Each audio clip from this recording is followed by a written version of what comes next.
கர்த்தர் நல்லவர், அவர் கிருபை என்றும் உள்ளது. இந்த நாளிலே கூட கர்த்தருடைய வார்த்தை என்னவென்றால், வேண்டுதல் கேட்கப்பட்டது. வருடம் தொடங்கி இந்த 3 மாதங்கள் நாம் கடந்து முடிக்க போகிறோம். ஐயோ, 3 மாதம் ஆயிடுச்சு. மார்ச் மாதம் முடிந்து ஏப்ரல் மாதம் ஸ்டார்ட் ஆயிடுச்சு. இன்னும் நிறைய காரியங்களுக்காக நான் ஆண்டவருடைய சமூகத்துல காத்திருக்கிறேனே. இன்னும் என் ஜெபத்திற்கு பதில் வரலையே. இத்தனை நாள் ஆயிடுச்சு ஆண்டவரே, இன்னும் என் விண்ணப்பத்திற்கு பதில் வரலையே. இன்னும் என் ஜெபங்களுக்கு பதில் வரலையே. இன்னும் எவ்வளவு நாள் நான் காத்துட்டு இருக்கணும் ஆண்டவரே. இன்னும் எவ்வளவு நாள் உம்முடைய சமூகத்துல நான் காத்துட்டு இருக்க போறேன்னு தெரியலையே. இன்னும் என் ஜெபத்திற்கு பதில் வரலையேன்னு சொல்லிட்டு நிறைய குழப்பத்தோடு கூட நம்ம இருக்கலாம். ஆண்டவரிடத்துல நம்ம கேள்வி கேட்கலாம். நம்ம அவருடைய பிள்ளைங்கள தகப்பனிடத்துல கேள்வி கேட்கறதுக்கு பிள்ளைகளுக்கு உரிமை இருக்குது, நிறையவே உரிமை இருக்குது. ஆனாலும் சில நேரங்களை நம்ம கேள்வி கேட்கறது இல்ல. யோபு சகலத்தையும் இழந்தவனாய் அவன் தாயின் கர்ப்பத்திலிருந்து நிர்வாணியாய் வந்தேன், இதோ நான் திரும்பவும் நான் செல்கிறேன்னு சொல்றாரு. ஒரு கேள்வி ஆண்டவரிடத்துல கேட்கல. அவருடைய மௌனம் அப்படிப்பட்டதா இருந்தது. இன்றைக்கு கூட நிறைய நம்ம கேள்வி கேட்கலாம். சில பேர் கேள்வி கேட்காம அமைதியா இருக்கலாம். ஆண்டவரே, நீங்க இன்னும் என்ன சித்தம் வைத்திருக்கீங்கன்னு சொல்லிட்டு. நம்முடைய ஜெபங்களுக்கு இந்த நாளிலே கர்த்தருடைய வார்த்தை என்னவாக இருக்கிறது என்றால், வேண்டுதல் கேட்கப்பட்டது. சங்கீதம் 37வது அதிகாரம் 4வது வசனம். கர்த்தரிடத்தில் மனமகிழ்ச்சியாயிரு, அவர் உன் இருதயத்தின் வேண்டுதல்களை உனக்கு அருள் செய்வார். கர்த்தரிடத்தில் நாம் எப்படியா இருக்க வேண்டும்? மன மகிழ்ச்சியா இருக்க வேண்டும். அப்படி மன மகிழ்ச்சியா இருக்கும் பொழுது அவர் உன் இருதயத்தின் வேண்டுதல்கள், நீங்க என்னென்ன ஆப்ளிகேஷன், என்னென்ன இருதயத்துல, என்னென்ன ஜபங்களோடு கூட தேவ சமூகத்துல நீங்கள் காத்திருக்கிறீங்களோ, எதுக்காக நீங்க ஆண்டவரிடத்துல கேட்டுட்டு இருக்கீங்களோ, அது சின்ன விண்ணப்பமா இருக்கலாம், பெரிய காரியமா இருக்கலாம், அது எதுவாக கூட இருக்கலாம். உங்க இருதயத்துல அந்த இருதயத்தின் வேண்டுதல்களை கர்த்தர் உனக்கு அருள் செய்வார். அப்படி அருள் செய்த காரியங்கள் ஒரு 7 பேர் வேதத்துல இருக்கிறாங்க. நம்ம சீக்கிரமா நேரம் இல்லாதபடினால வேகமா நம்ம போக போறோம். என்னன்னா, யார் யாருடைய வேண்டுதல் கேட்கப்பட்டது அப்படின்னு சொல்லிட்டு ஒரு 7 நபர்களை குறித்து நம்ம வேதத்துல இருந்து தியானிக்க போகிறோம். முதலாவது ஈசாக்கை குறித்து நம்ம பார்க்க போறோம். ஈசாக்கினுடைய வேண்டுதல் கேட்கப்பட்டது. ஆதியாகமம் புத்தகம் 25வது அதிகாரம் 21வது வசனம். மலடியா இருந்த தன் மனைவிக்காக ஈசாக்கு கர்த்தரை நோக்கி வேண்டுதல் செய்தான். கர்த்தர் அவன் வேண்டுதல்களை கேட்டறினால் ரெபெக்காள் கர்ப்பம் தரித்தாள். இன்றைக்கு நம்ம செய்தியில பார்க்க போற ஒரு சீக்ரெட் என்னன்னா, தொடக்கமும் இதுவாதான் இருக்க போகுது, முடிவு வசனமும் இதுவாதான் இருக்க போகுது. உன் வேண்டுதல் உனக்கு கேட்கப்பட்டது. நீ என்ன கேட்டிருக்கியோ, எதுக்காக நீ ஆண்டவருடைய சமூகத்துல ஜெபித்தையோ, என்ன காரியத்தை ஆண்டவருடைய சமூகத்துல நீ கொண்டு வந்தையோ, அந்த காரியம் கேட்கப்பட்டது. எப்படி கேட்கப்படும்? நீ கர்த்தரிடத்தில் மனமகிழ்ச்சியா இருக்கும் பொழுது. நீ துக்கமுகமா இருக்காத. எதுக்காக நீ துக்கமுகமா இருக்கிற? இங்க பாருங்க, ஈசாக்கு மலடியா இருந்த வாக்குத்தத்தம் பண்ணப்பட்ட சந்ததி, ஆபிரகாமனுடைய சந்ததி, ஈசாக்கினுடைய சந்ததி. ஈசாக்குக்கு தெரியும் கர்த்தர் வாக்குத்தத்தம் பண்ணப்பட்ட சந்ததி நான் தான் சொல்லிட்டு. அவர் வாக்குத்தத்தம் பண்ணின தேவன், அவர் நம்ம வாக்குத்தத்தம் பண்ணப்பட்ட சுதந்திரமா சந்ததியா நம்ம இருக்க போறோம்னு சொல்லி தெரியும். அவருக்கு எல்லாமே தெரியும். ஆபிரகாம் சொல்லியிருப்பார், நிச்சயமா ஈசாக்குக்கு சொல்லியிருப்பார். எல்லாமே தெரிந்த ஈசாக்குக்கு தன் மனைவி மலடியா இருக்கிறார். 1 வருஷம் 2 வருஷம் கிடையாதுங்க, மலடியா இருக்கிறாங்க. ஆனா மலடியா இருந்த தன் மனைவிக்காக பாருங்க, ஒரு நாள் கூட அவர் ஆண்டவரிடத்துல கேள்வி கேட்டாரான்னா வேதத்துல எழுதப்படல. அவர் ஒருவேளை கேள்வி கேட்டிருந்தா, ஆண்டவரே, வாக்குத்தத்தம் பண்ணப்பட்ட சந்ததி, என் தகப்பனாருக்கு நீங்க வாக்குத்தத்தம் கொடுத்திருக்கீங்க, உன் சந்ததி கடற்கரையின் மணலை போல இருக்கும், வானத்தின் நட்சத்திரங்களை போல இருக்குன்னு சொல்லியிருக்கீங்களே. ஆனா என் மனைவி மலடியா இருக்கிறாளே, ஏதோ 1 வருஷம் 2 வருஷம் கிடையாது, அவருடைய தகப்பனார் 25 வருஷம் காத்திருந்தாரு. இப்போ ஈசாக்கு 18 வருஷத்துக்கு மேல காத்துட்டு இருக்கிறாரு. ஆண்டவரிடத்துல போய் கேட்கிறாரு, தன் மனைவிக்காக வேண்டுதல் செய்கிறார். கர்த்தர் அவன் வேண்டுதலை கேட்டருளினார். ரெபெக்காள் கர்ப்பம் தரித்தாள். இன்றைக்கு கூட நம்மளுடைய காரியங்கள், என்னென்ன காரியங்கள் எல்லாம் மலடாய் போய் கிடக்கிறதோ, ஒருவேளை பிள்ளையினுடைய காரியங்கள் மலடா இருக்கலாம். ஒருவேளை மலடுன்னா வெறும் கர்ப்பத்தை மாத்திரம் குறிக்கிற மலடு இல்ல. நிறைய காரியங்களுக்கு ஜெபத்திற்கு பதில் வராம மலட்டு தன்மையோட குடும்பத்துல காணப்படுகிற காரியங்கள், ஆசீர்வாதம் இருக்கவே இருக்காது. ஒரு படி ஒரு ஜான் ஏறினா ஒரு முழம் சறுக்கிட்டு வருதுங்க.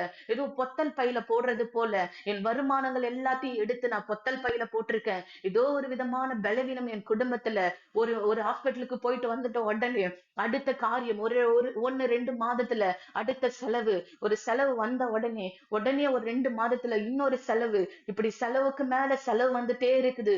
ஒரு சந்தோஷமே இல்ல, ஒரு நிறைவே இல்ல, குடும்பத்துல ஒரு ஆசீர்வாதமே இல்ல. ஆசீர்வாதம் இருக்கிற மாதிரிதான் இருக்குது. ஆனா ஆசீர்வாதமே இல்ல. ஆவிக்குரிய வாழ்க்கையில ஒரு மலட்டுத்தன்மை, ஒரு போராட்டம். நான் ஜெபிக்கிற மாதிரியே தான் இருக்குது. ஆனா ஏதோ ஒரு பலவீனம் என்னை கட்டிக்கிட்டே இருக்குது. அது என்ன பலவீனம்னே எனக்கு தெரியலன்னு சொல்லிட்டு அநேக விதமான மலட்டுத்தன்மைகள், வெறும் கர்ப்பமட்ட மலடு கிடையாது. அநேக ஆவிக்குரிய மலட்டுத்தன்மைகள் இந்த நாளிலே காணப்படுகிறது. அப்படிப்பட்ட மலட்டுத்தன்மைகளுக்கு ஆண்டவருடைய வார்த்தை என்னவாக இருக்கிறது? ஈசாக்கு ஜெபித்த பொழுது அவனுடைய வேண்டுதல் கேட்கப்பட்டு ரெபெக்காள் கர்ப்பம் தரித்தாள் என்று வேத வசனம் எழுதப்பட்டிருக்கிறது. அப்படி நீங்க எந்தெந்த காரியத்தை எல்லாம் ஆண்டவருடைய சமூகத்தில் வைத்து நீங்கள் ஜெபித்துக் கொண்டிருக்கிறீர்களோ அதில் இருக்கிற மலட்டுத்தன்மையை கர்த்தர் நீக்கி போட்டு அந்த காரியத்துல ஒரு ஆசீர்வாதத்தை நமக்கு தருகிற தேவனாக இருக்கிறார். ஐயோ, இந்த வருடம் தொடங்கி 3 மாதத்தை நான் கடந்து முடிக்க போறேன். இன்னும் சில சில மாதங்கள் மட்டும் தான் இருக்குது. இந்த மாதத்துக்குள்ள என்னுடைய ஜெபங்களுக்கு பதில் வருமா? இத்தனை வருஷம் காத்துட்டு இருக்கனே, 1 வருஷமா காத்துட்டு இருக்கனே, 3 வருஷமா காத்துட்டு இருக்கனே, 7 வருஷமா காத்துட்டு இருக்கனே, இல்ல பிள்ளைகளுடைய ரட்சிப்புக்காக நான் 20 வருஷமா காத்துட்டு இருக்கனே, இல்ல இந்த காரியத்துக்காக இத்தனை வருட காலமா நான் ஜெபித்துக் கொண்டிருக்கிறேனேன்னு சொல்லிட்டு உங்க கணவருக்காக நீங்க காத்துட்டு இருக்கீங்களா? இப்படிப்பட்ட விண்ணப்பங்களுக்கு கர்த்தருடைய வார்த்தை என்னவாக இருக்கிறது? நீ கர்த்தரிடத்தில் மனமகிழ்ச்சியாய் இரு, உன் வேண்டுதல்களை உனக்கு அவர் அருள் செய்வார். ஈசாக்குக்கு தேவன் அருள் செய்தவராய் காணப்பட்டார். 2வது வேதத்திலிருந்து நம்ம பார்க்க போற முக்கியமான நபர் சாமுவேலின் வேண்டுதல் கேட்கப்பட்டது. எப்படி சாமுவேலுடைய வேண்டுதல் கேட்கப்பட்டது? 1 சாமுவேலின் புத்தகம் 7வது அதிகாரத்துல பாருங்க. இஸ்ரவேல் ஜனங்க ஒரு பாவத்துல விழறாங்க. பாகால்களையும் அஸ்துரத்தையும் வணங்கிட்டு இருந்தவங்க அந்நிய ஜனங்களோடு கூட போயிட்டு கலந்துட்டாங்க. இப்ப இவங்க என்ன பண்ணாங்க? ஒரு அந்நிய ஜனத்துல கலக்குறவங்க இவங்க கர்த்தரை பற்றி அவர்களுக்கு சொல்லல, அவங்களுடைய வழிமுறைகளை இவங்க பின்பற்றிக்கிட்டு வராங்க. போய் கலந்தாங்க, அவங்களுடைய எல்லா காரியத்தையும் இவங்க கத்துக்கிட்டாங்க. இப்ப என்ன பண்றாங்க? உங்களுடைய டே டு லைஃப்ல இவங்க அப்ளை பண்றாங்க அந்த காரியத்தை. இப்படி செய்யும் பொழுது இவங்க நம்மளுக்கு பலத்த கையினாலும் ஓங்கிய புயத்தினாலும் தேவன் நம்மளை அடிமைத்தன வீடாக்கி எகிப்திலிருந்து கொண்டு வந்தாரே என்ற காரியத்தை மறந்து போய் இப்ப இவங்க என்ன பண்றாங்க? பாகால்களையும் அஸ்திரத்தையும் வணங்குகிறவர்களாய் காணப்படுகிறார்கள். இப்படி காணப்படும் பொழுது கர்த்தருடைய உடன்படிக்கை பெட்டி அவர்களிடத்துல இல்ல. இப்ப அவங்க துக்கத்தோடு கூட காணப்படுறாங்க. இஸ்ரவேல் புத்திரர்கள் பாகால்களையும் அஸ்திரத்தையும் விட்டு விலகி கர்த்தர் ஒருவருக்கே ஆராதனை செய்தார்கள். உணர்வுள்ள இருதயம், இவர்கள் உணர்வடைந்து தாங்கள் செய்தது பாவம் என்று அந்த காரியத்தை விட்டு இப்ப மனம் திரும்புறாங்க. திரும்பும் பொழுது 5வது வசனம் சொல்லுகிறது, பின்பு சாமுவேல், நான் உங்களுக்காக கர்த்தரை மன்றாடும்படிக்கு இஸ்ரவேல் எல்லாரையும் மிஸ்பாவிலே கூட்டுங்கள் என்றான். இப்ப என்ன பண்றார்? 1 சாமுவேலின் புத்தகம் 7வது அதிகாரம் 5, 9, 1-12 வசனங்களை பாருங்க. 9வது வசனம் சொல்லுகிறது, அப்பொழுது சாமுவேல் பால் குடிக்கிற ஒரு ஆட்டுக்குட்டியை பிடித்து அதை கர்த்தருக்கு சர்வாங்க தகன பலியாக செலுத்தி இஸ்ரவேலுக்காக கர்த்தரை நோக்கி வேண்டிக் கொண்டான். கர்த்தர் அவனுக்கு மறுமொழி அருளச் செய்தார். எல்லாத்திலையும் பாருங்க, அவர் வேண்டுகிறார், கர்த்தர் மறுமொழி செய்கிறார். நீங்க எதற்காக வேண்டுகிறீர்கள்? உணர்வுள்ள இருதயம், தங்களுடைய பாவங்களை விட்டு தாங்கள் செய்த குறைகளை அறிக்கை செய்து தேவனிடத்தில் மனம் திரும்புகிறார்கள். திரும்பினவர்கள் இப்பொழுது சாமுவேல் பலியிட்டு ஆண்டவரிடத்துல விண்ணப்பம் செய்கிறார். கர்த்தர் அவர்களுக்கு மறுமொழி கொடுக்கிறார். உங்களுக்கும் தேவன் மறுமொழி கொடுக்கிறவராக காணப்படுகிறார். அன்றைக்கு சாமுவேலுக்கும் இஸ்ரவேல் புத்திரர்களுக்கும் ஈசாக்குக்கு மாத்திரம் ஜெபம் கேட்கப்படல. இன்றைக்கும் கர்த்தர் நேற்றும் இன்றும் என்றும் மாறாதவர் என்று வேத வசனம் சொல்லுகிறது.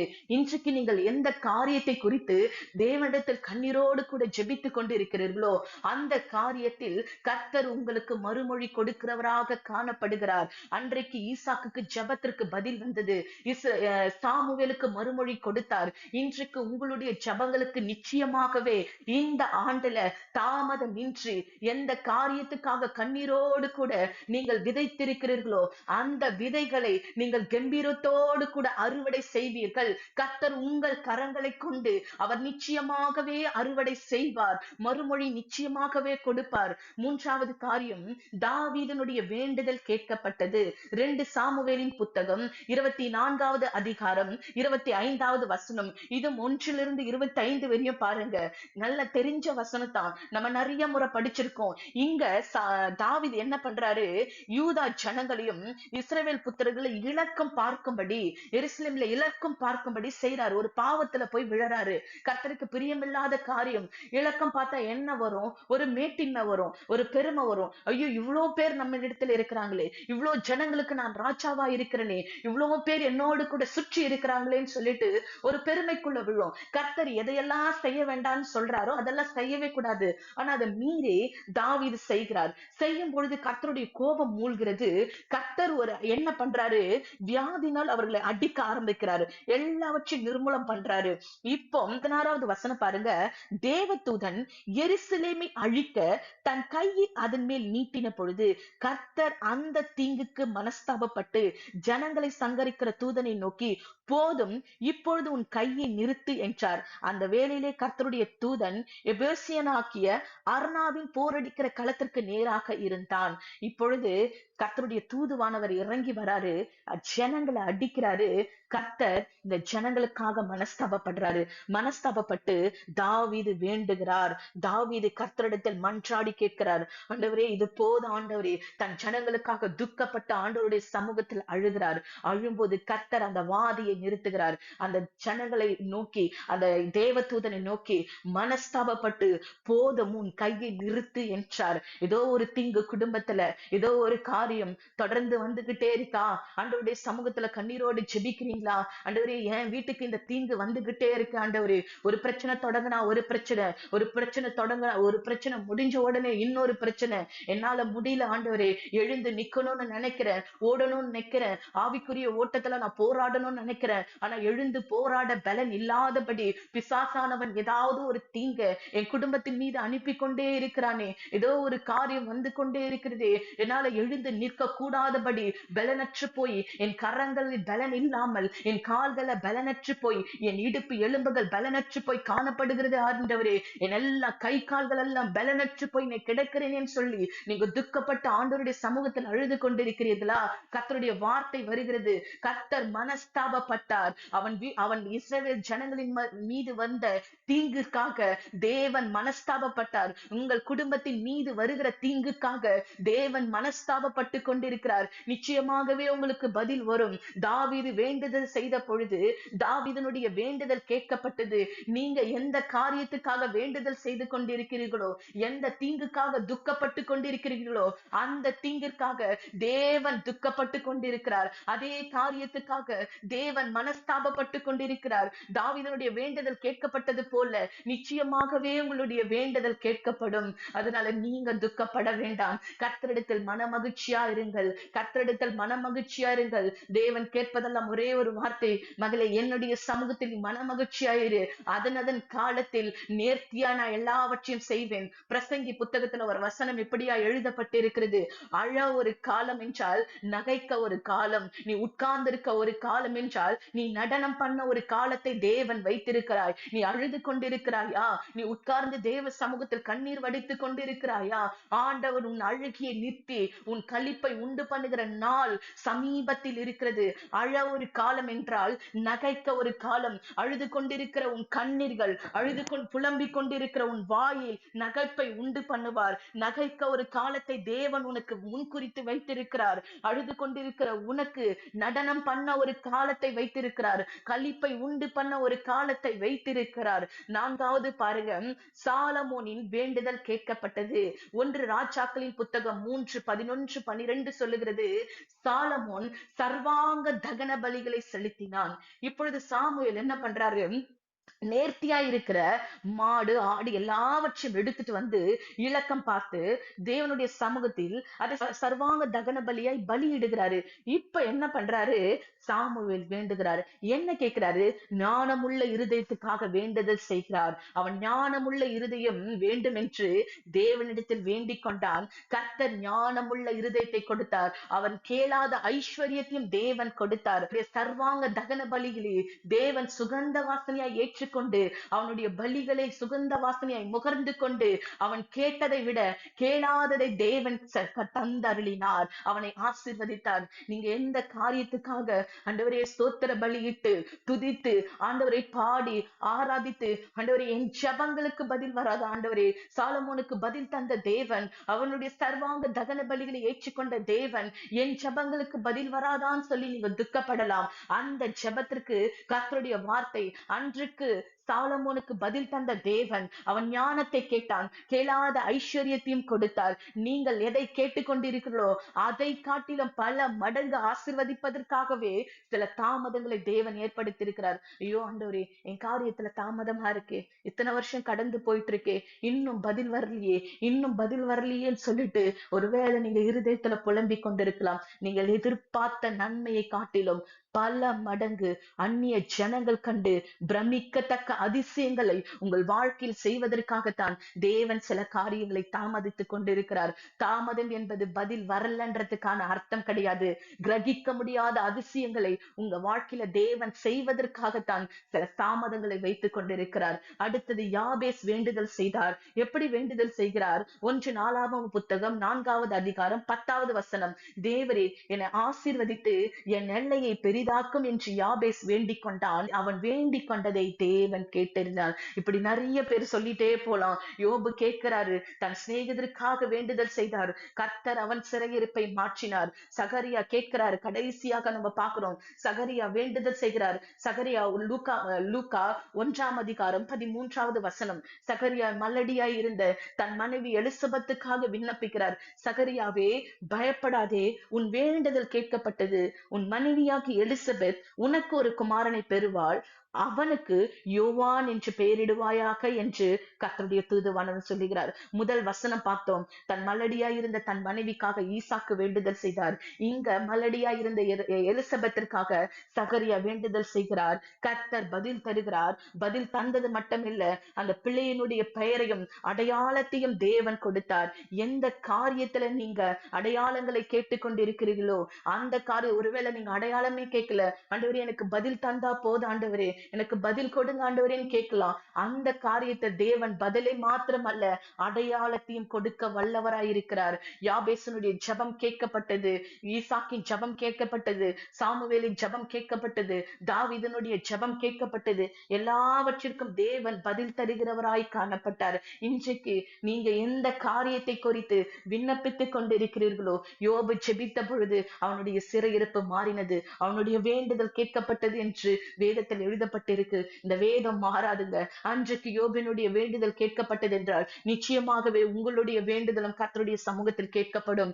ஈசாக்கின் வேண்டுதல் கேட்கப்பட்டது என்றால் நிச்சயமாகவே உங்களுடைய வேண்டுதலும் கேட்கப்படும். யாபேஸ் ஜெபித்த பொழுது அவனுடைய வேண்டுதல் கேட்கப்பட்டது என்றால் உங்களுடைய வேண்டுதல்களும் கேட்கப்படும். நீங்கள் எதை குறித்து தேவ சமூகத்தில் கலங்கி, ஆண்டவரே இன்னும் என் ஜெபத்திற்கு பதில் வரலையே ஆண்டவரே, இன்னும் எனக்கு ஒரு பதிலும் வரலையே, இவ்வளோ தாமதமாயிட்டு இருக்கேன்னு சொல்லிட்டு ஒருவேளை புலம்பி கொண்டிருக்கலாம், இருதயத்துல அங்கலாய்த்து கொண்டிருக்கலாம். கர்த்தருடைய சமூகத்துக்கு போறேன், ஆண்டவருடைய சமூகத்துல மௌனமா இருக்குதே, ஒரு பதிலும் இல்லையே, நிசப்தமா இருக்குதேன்னு சொல்லிட்டு ஆண்டவர் பதில் தரலையோ, ஆண்டவர் என் ஜெபத்திற்கு பதில் கொடுக்கலையோ, என் ஜெபம் கேட்கப்படலையோன்னு சொல்லிட்டு சந்தேகம் மட்டும் படுக்கவே படாதீங்க. கர்த்தரிடத்தில் மன மகிழ்ச்சியா இருங்க. அரகிக்க முடியாத அதிசயத்தை உங்க வாழ்க்கையில செய்வதற்காகத்தான் ஆண்டவர் மௌனமாய் காத்து கொண்டிருக்கிறார்.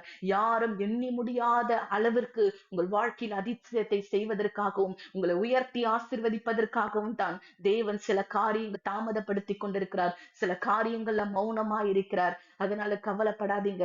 கர்த்தரிடத்தில் மன மகிழ்ச்சியா இருங்க. கர்த்தரிடத்தில் மன மகிழ்ச்சியா இருங்க.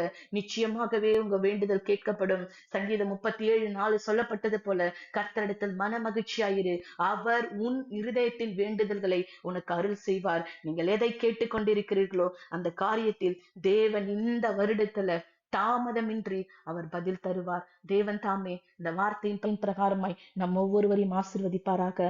ஆமென்.